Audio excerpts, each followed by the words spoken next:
My name is Craig. I look after the big data analytics business for Amazon Web Services for APAC. But I've been in the analytics industry for quite a while, so about 18 years. And the thing I can tell you is that analytics has always been exciting. Like from when we started really getting into this, it's always been exciting. And it's not changing.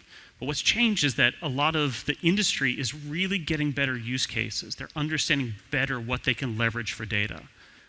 But what has really changed, I think, with the use of AWS is rather than having to buy this really big infrastructure to get started, we talk about things like continuous innovation. So I want to share with you what some of our customers are doing in that space. So let's look at this in two ways. First, share with you what our customers are doing, and then second is how would you get started with this? So I want you to take a moment and think about you as a person. What are the three insights about you that define who you are?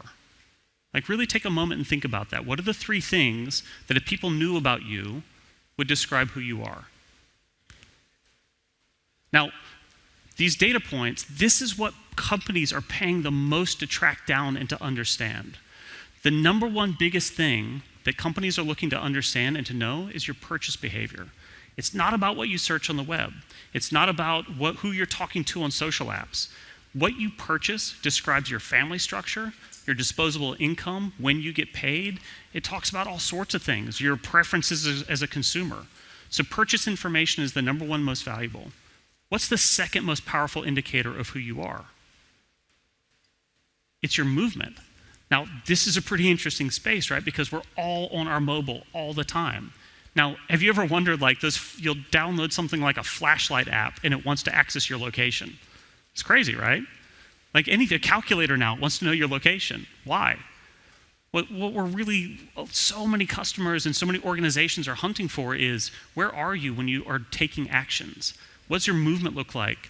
Do you use your phone when you're at home or when you're commuting? Are you buying things when you're at work, like on breaks? Like understanding where you take action, where you are, this is the second most powerful indicator of your behavior. And what's the third? The third is influence, right? And this isn't just about social connections. It's not about Facebook, who's linked to who. It's about who's got influence around certain topics. So let's just take a case, an interesting one, right? We think about influence you get through social channels. But let's take the case of telcos. Telcos know a lot about who we are and who we communicate with. And if we go in a couple years ago, when a lot of us are making phone calls, let's take a case of let's say you and I, we talk on the phone 11 times a day. 10 times I call you, 1 time you call me. When I call you, we talk for maybe a minute. But when you call me, we talk for 15 minutes. What can you infer from that? What can you understand from that relationship? If I'm calling frequently and we talk for a short amount of time, I'm probably asking for approvals, right, in a work context. But if you call me once and you talk for a long time, you're explaining what needs to be done. So telcos were using this before to infer what a family relationship structure looked like, and a work structure, and even with friends. So this influence is actually built into so many different data sources. So these are really the three categories that once an organization, once you can start to pin this down around your customers, you can really start to personalize services. You can start to do things like customer engagement that feels very different, right? So this is really the starting point. But there's a flaw to this, right? This is the data. And traditionally, when we look at this, we start with the data and then question mark, profit, right? And that's really hard. This is the most expensive way to go about it because you're paying all your upfront and trying to capture everything to begin with and hoping that there's some results. But what we're really after is we want things like, we want market lift, right? We want better, happier customers. We want brand advocacy. That's the real goals. So what we'll talk about is how our customers are starting here, and they're starting with what they need to get done and using things like the shortest path and the least amount of data to get there. And this is where we talk about these iterations and the innovation cycles. So we'll cover some of the parts of the platform, what it is that as you start your journey, what's the smallest amount of stuff that you can use to get started with this? So the first is, let's talk about what business cases you can really focus in on. A normal process that we'll go through when we're talking with our customers is we say, you've got a lot of great ideas, but generally you have a short list of things that you think will most impact your business and specifically around your relationships with your customers. So let's start with what you want to do first, and let's get down to that short list of what are the things that will have the most impact. So what I'll do is, we get a lot of questions around, hey, what are other Amazon customers doing? So I'm going to peel back the curtain a little bit and share with you what our customers do. In the analytics space, and I want to focus on the data component because it can be runaway growth here, is that there's 6 categories typically that we see of investments. The number one thing that we see first is around modernization. And we've heard from other customers today around moving old systems forward and bringing some of those onto cloud. So this is a really big space, and particularly in Southeast Asia, it isn't just about ERP systems. There's still a lot of you guys who are working with paper-based systems. You're trying to figure out how to get that digitized and get that into your, loaded into somewhere that's a bit more flexible. The second is around mobile. Now, mobile data is really different, right? Because mobile data starts to be very unstructured. And for a lot of our customers, it's the first time they're dealing with things like location data, and they're looking at things like mobile clickstream data, things that have to have context put around it. So this is that next challenge from a data standpoint. And the third is data platform. Now, you guys may be using different terms for it internally. Some people call these data lakes. Some will call them unified analytics platforms. Some are calling it the 360 view of customer. Whatever it is, that's all kind of in this category. Now, what do all of these have in common?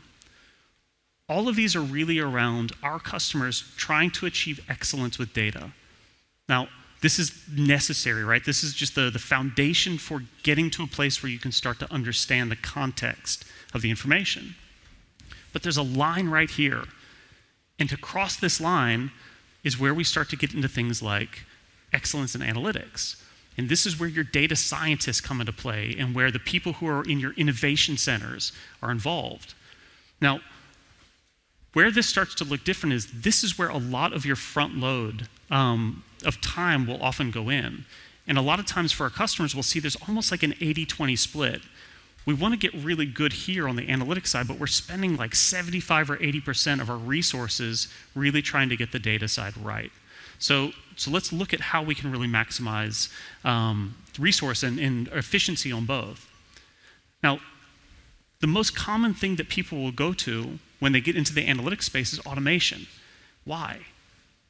As a business, you already have metrics around business process, right? You already have a process in place.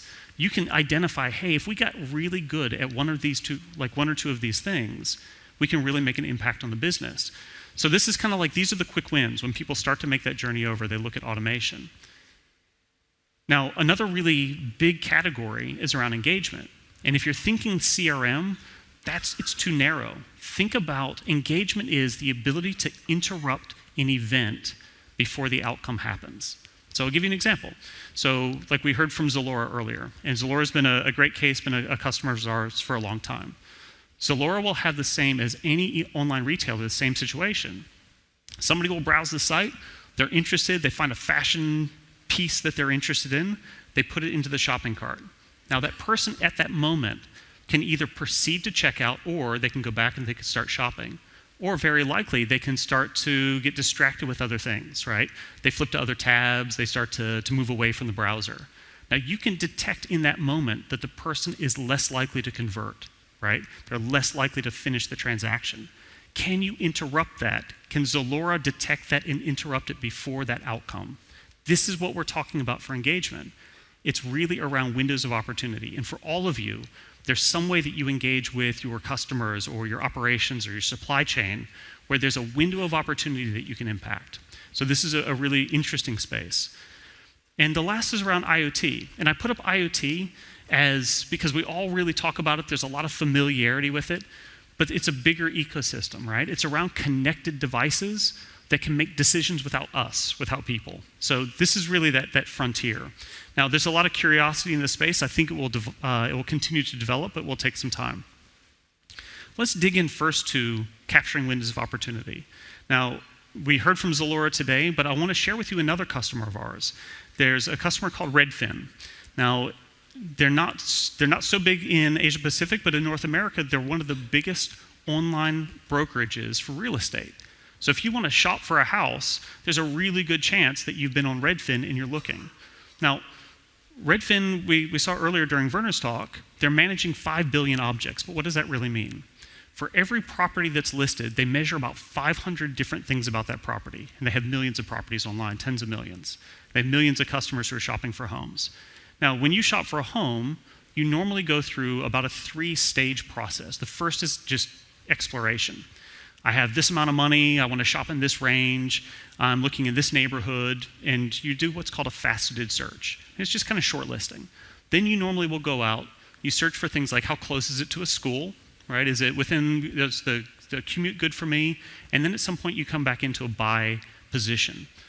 Now, what's one of the big frustrations if you've ever done home shopping is that you may shortlist a number of homes, and when you're serious about buying, the one that you actually really wanted is gone. Right? So that's a really frustrating thing for home buyers. So Redfin knows this, and what Redfin introduced was this concept of hot homes. So you may be doing your shortlisting, but you don't know where the urgency should be. So Redfin went back out and they said, we can solve this problem. We can look at which homes are having spikes in interest levels, the ones that are being handled by agents that are really good at closing homes, and ones that are the best match to you as a user or as a consumer.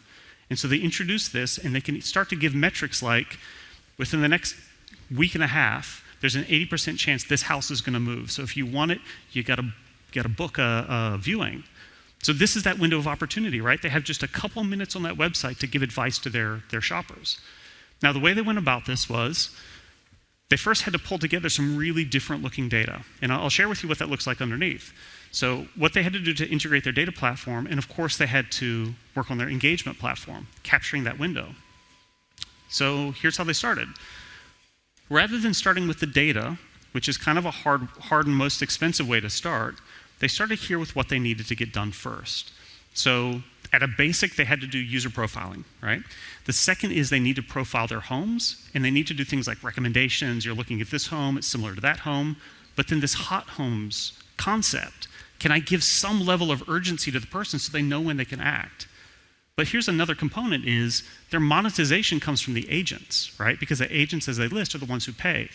Now, it's really hard for an agent if one person books an appointment and they don't show up. So they can now do things like risk assessment and guide the agents to say, maybe you should just double book because this guy might not show, like he's got a bad pattern. They also want to do things like A/B testing. And for any of you who are working in the web space or mobile application space, you'll know that A/B testing is a really core part of having those good apps. Now, to answer this question, they then went back and said, what's the smallest amount of data that we need to start answering these questions? And they pulled this out first through what are the interfaces that they need to run. So, of course, they're doing things like analytics. So they're building up their BI and reporting platforms. And they also wanted to roll out a mobile app through hot homes.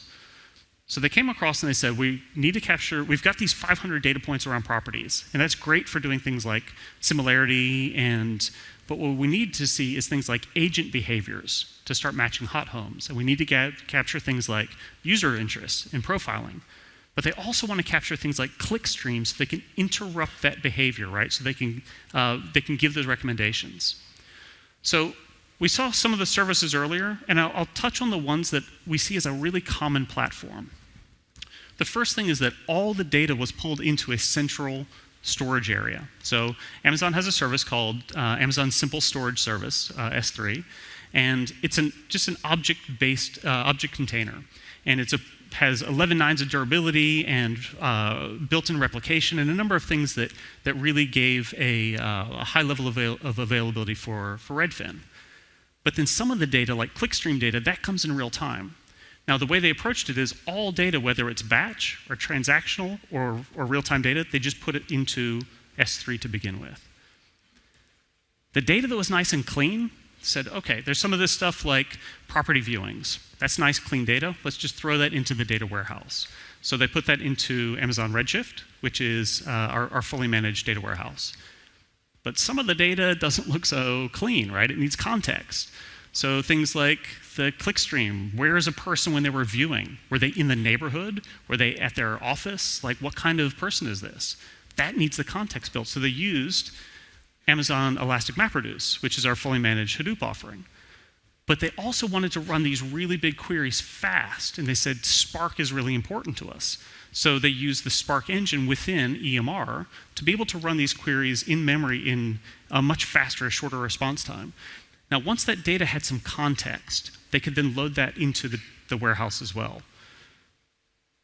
That opened the door for not only the reporting and the model building, but then they could also say, we want to interrupt that window, right? We want to take advantage of that window of opportunity. So they used DynamoDB, which is our managed NoSQL offering. They said, as the person clicks on something and a hot home has been identified, we want to serve that recommendation out through NoSQL directly to the browser. So within a second, they're able to give that recommendation as the person is viewing the home to say, this one is a great match for you, take action on it. So what they've been able to do because of this is rather than building this big on-prem infrastructure, they're able to use these services in a modular way to be able to scale up more and more models and to reach out to their customers in near real time. Now, there's a second case. This is great for cloud native, and it's been great for them from a scale standpoint. But I want to share with you another customer that came from a very large on-prem environment, and they're looking at how can they be a lot more innovative as they move into this next generation. When we talked to them, this is a customer who I've worked with here in Asia Pacific, is their big motivation is they're like, hey, we've got a lot of different businesses, but we need to have a better culture of innovation. We need to be fast to roll things out to our consumers. What we need to first focus on is decoupling. And if you've ever worked in the sort of old world of, I need to buy this really big appliance, right? And I need to store all of my data on it and I can run some analytics, you're bound to that. And then when you want to extend that, you pay another $2 million or $3 million to double that capacity. And it's really hard, right? So there tends to be a limit on the amount of innovation those customers do because there's a big barrier to jump over. Once you decouple, you can start to then just scale up small parts of it. So they said, let's modernize and let's decouple. So the customer, it's a very large Vietnamese manufacturing conglomerate. And they're across a lot of different businesses. CPG, they've got holdings in finance, they're in retail, they're in a lot of different spaces. And a very interesting company because they have such an impact, they have such reach across the Vietnamese consumer and across the Vietnamese population. Now, they're across a lot of segments, but they also have a very unique environment. Now, I don't know how many of you have been to Vietnam, but if you go there and you think about what traffic looks like in Vietnam, if you think about traffic, it looks like this, right? Like Vietnam's got heaps of motorcycles. Well, here's the reality for a manufacturer is that this is actually the distribution chain. So when they send stuff out and it comes out of the factory and they go out through distribution out to retail, they're doing it via motorcycle. Now, for this particular organization, some of the motorcycle guys are their full-time staff. Some of them are just contractors. But the fundamental thing that they were struggling with was they just put this onto the bikes, and the bikes were responsible for going out to certain districts and finding stores and delivering that good to the store. What does that result in? You have hot spots where some stores are fully served and they're fully stocked, and others where you have gaps in the market. And they're really struggling with this. They didn't know how can we better serve and fill that market. So they said, you know what we can do? And they had this really creative, great idea, which is, let's gamify it. What if we released a mobile app and we gave the mobile app to the motorcycle drivers? And if the motorcycle driver can find a store for their good where they're understocked and they can deliver it, they can win points. If you win enough points, you can win coins. And if you win coins, you can gamble for things, right? Which is, for a lot of the guys who are in that market, it was a great incentive. So they rolled it out to the stores. Motorcycle drivers were starting to go and fulfill the supply chain. But what was the other thing that they got from it was they got stock levels of store by store. They got location data of those stores. They were able to really get a deeper insight into the data downstream, which is a big gap for them. So they went after this, of course, with modernization. They had very big ERP footprints, and they also had to modernize some of their other infrastructure to capture that data. But also, of course, they had mobile because they were rolling out these apps for the first time. So how did they tackle it? The first is they started back here, right? They started with a business case of what they needed to get done. And the first thing is they said we have to have better visibility across channel and across category and region and really be able to understand what our performance is. But then we need to start looking into things like, what does that mean for demand forecasting? And what does that mean for not just demand, but demand by store, and starting to fulfill some of those underserved parts of the market? So these are the problems they were trying to fix. Now, the users that they had, now they said, okay, we've already got a very large user base of people who are using, so they were on Oracle, and they had a lot of OBI EE users, and they said, these guys are already trained, we need to leverage that. So, okay, let's leave that intact, and let's find a way to serve them. But then they said, for visualization and doing data exploration, Tableau is a great match for us. So we want to be able to enable our Tableau users. But then we also need to have interfaces for our drivers, right? So we want to have motorcycle mobile apps. So this is the user base. Now, to answer this, they had to come back across and said, what data can we use? What's the smallest amount of data to answer this problem? Now, they had mobile data, of course, so from the apps that they'd released. They also had existing on-prem ERP systems and CRM systems. So they're using Oracle database, and they're using Siebel, right, for their CRM. And those were doing exactly what they wanted to do. The BI users were doing what they wanted to do, but they needed to break that apart. They wanted to decouple so they could really have a different type of speed of innovation in the center part. So they started here, and the first thing, this will look really similar to the other patterns that you'll see, is the first thing is just drag it into S3.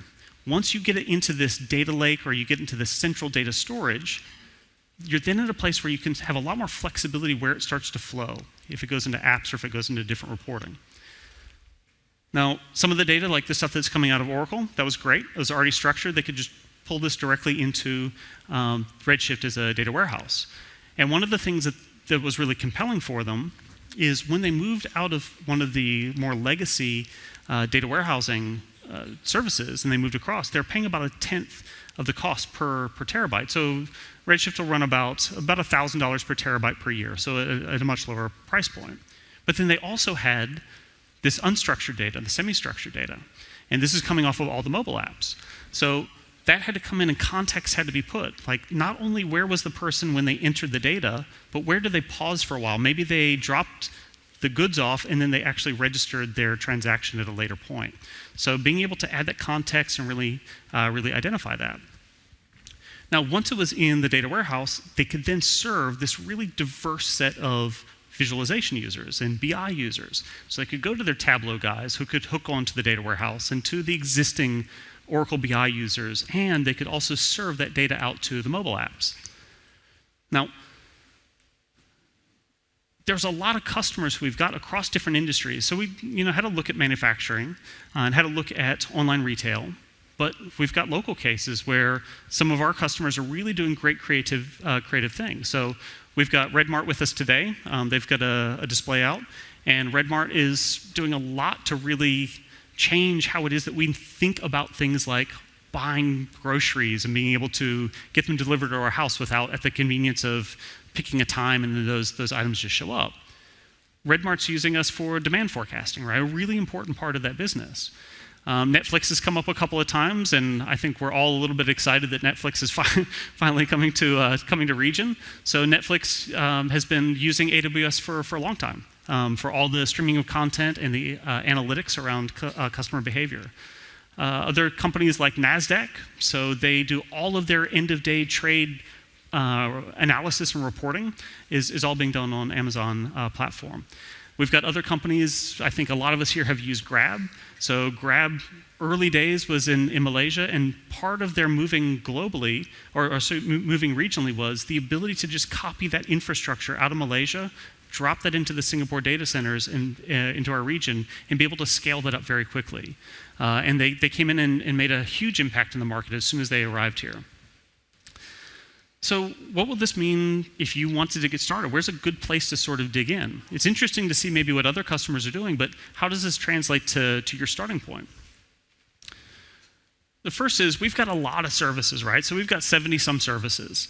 And if you're really getting into using AWS for the first time, that can seem like a hard place to know exactly where should I get started. So if you're looking at things like scaling and analytics in a big data project, this is where you can really just drill in to start. From a data warehousing standpoint, I talked about there's a lot of cost benefits of moving to this, but more importantly, you rethink what it means to run a data warehouse. It's not about buying an appliance. You can start these really small clusters that are tuned for a particular group. So you can build this idea of clusters of data warehouses that are very inexpensive and very scalable.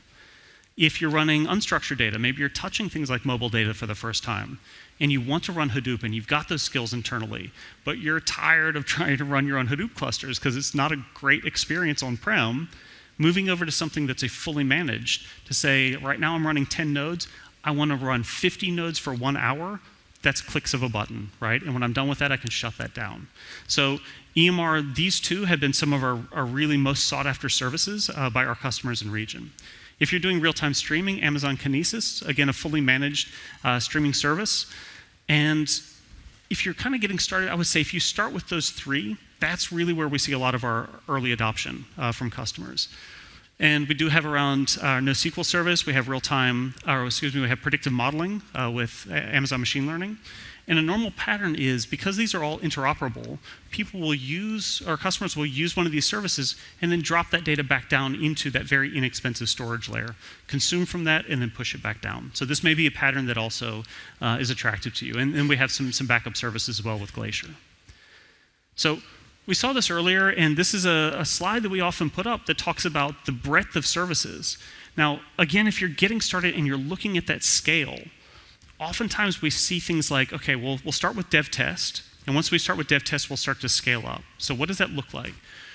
On the far left, you see things like analytics for real-time streaming and Hadoop and in that category. That's all of what we've seen today.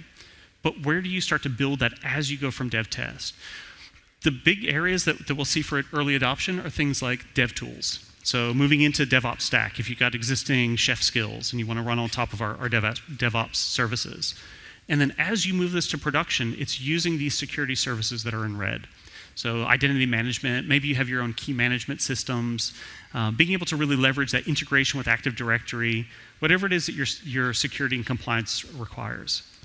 So getting started. So those are the services to maybe consider. But then how do you get started with this? The first is starting with the data. We see it again and again. It's a really hard, expensive place to start. But starting with a short list, because you already know what you want to change in the business. So starting with that short list and then getting that down to let's just start on one or two things. So I'll share with you what a really common starting point is for a lot of our customers. Let's say you have something like a call center and you say, what we really want to do is we have so many different ways that our customers give us feedback. They may give it through mobile apps, they may give it through the phone, they may comment on social channels that we don't manage. But the most important thing for us is when customers are making comments or there's trends, that we respond to it within time. So a common starting place will be, first of all, let's modernize. If we have a really archaic way that we've been capturing data in maybe the call center, let's find a way to automate or to automate this and bring this in. And the second is, from an automation perspective, let's now, instead of it sitting with individuals, let's start to automate the ingestion of this so we can start to take action on that. Start with that case, look for what's the data that we would use to match that, and say in this case it would be something like, okay, we already have metrics around customer response times. And I think SLAs do still matter for some things like customer satisfaction. So how quick are we at being able to resolve issues or to respond to things like positive feedback? So having metrics and monitoring, workflow logs for your existing process, and maybe things like there's some data that's stored in your ERP. Once you have that, then it's finding what is the least amount of services that we need to solve this problem. And rather than coming from a position of we need to get everything right at the beginning, you have the ability, because we have such small, purpose-built, scalable services, you can start with a very, very few, get started, and if that iteration is making sense for you, you can take those and you can scale those up. So a case like this, we would look at maybe, I just need to do import-export. I just need to pull some stuff out of my ERP, and I've got real-time streaming maybe from something like our mobile app, our feedback channels, or I'm streaming things in from, say, Twitter. Okay, so maybe I'll just start with a couple of these. Pull that into a central place, back into S3. Then, okay, I need to do real-time, or once I've streamed that real-time data in, some of it needs some cleanup, so I put that through Hadoop, through EMR, and then maybe I load all of that into Redshift, into the data warehouse. And finally, Well, my ultimate goal is I need to automate, right? So we have a BI tool that's being released later this year called QuickSight. And just keep tuned on that. I think it's going to be a pretty exciting offering for some of our customers.